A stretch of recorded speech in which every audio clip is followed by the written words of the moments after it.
کفار نے یہ کہا انبیاء کرام علیہ السلام کی دعوت کو رد کرتے ہوئے کہ تم تو ہماری ہی طرح انسان ہو. سوچیں اس کے اندر کیا پہلو آ رہا ہے نظر. نمبر 1، کفار نے ان انبیاء کرام علیہ السلام کا جو سادہ طرز عمل تھا، وہ کھاتے بھی تھے، اور ایک وہ طرز عمل جسے وہ ہر انسان کر رہا ہے، اس طرز عمل کو بنیاد بنا کر ان کی دعوت کا انکار کرنے کی کوشش کی. کھانا ہر انسان کھاتا ہے، ہر انسان پیتا ہے، ہر انسان لباس ہی پہنتا ہے، ہر انسان چلتا ہے پھرتا ہے، لیکن انہوں نے نا ان کے اس طرز عمل کو جو کہ بالکل عام انسانوں جیسا تھا، اس طرز عمل کو بنیاد بنایا ان کی دعوت کے انکار کا.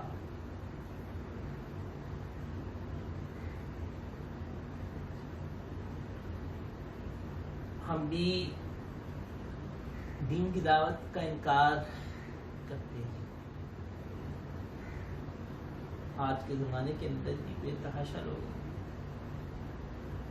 جب ان کو کوئی بات نہیں ملتی نا تو دین کی دعوت کا انکار یہ کہہ کے کر دیتے ہیں کہ یہ تو غریبوں کا دین ہے، یہ تو دین پہ چلو گے تو وہ طرز زندگی پہ آ جاؤ گے، اس طرز زندگی پہ آ جاؤ گے جو کہ ایک سادہ طرز زندگی ہے. تمہاری عیاشیاں ختم ہو جائیں گی. تمہارے یہ ایک دوسرا پہلو بھی ہے. اگر آیت کا سیاق و سباق جو ہے وہ خاص طور پہ اس لیے لایا گیا کہ انہوں نے ان کے اس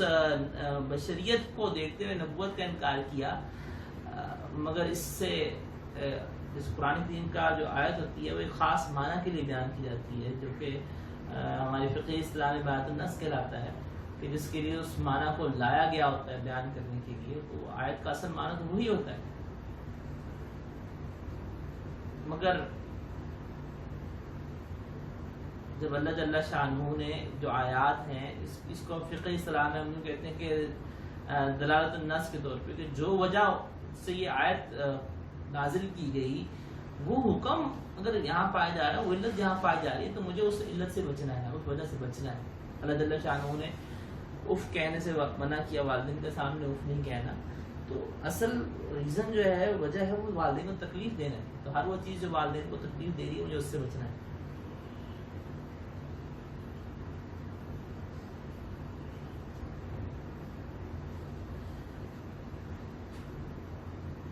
تو ہمارا طرز عمل بھی بدقسمتی سے ایک مخصوص طبقے کا طرز عمل عرض کر رہا ہوں کہ وہ یہ ہے کہ دین کی دعوت کا انکار اس سادگی اور فطرت کے مطابقت ہونے کی وجہ سے الٹا کر دیتے ہیں.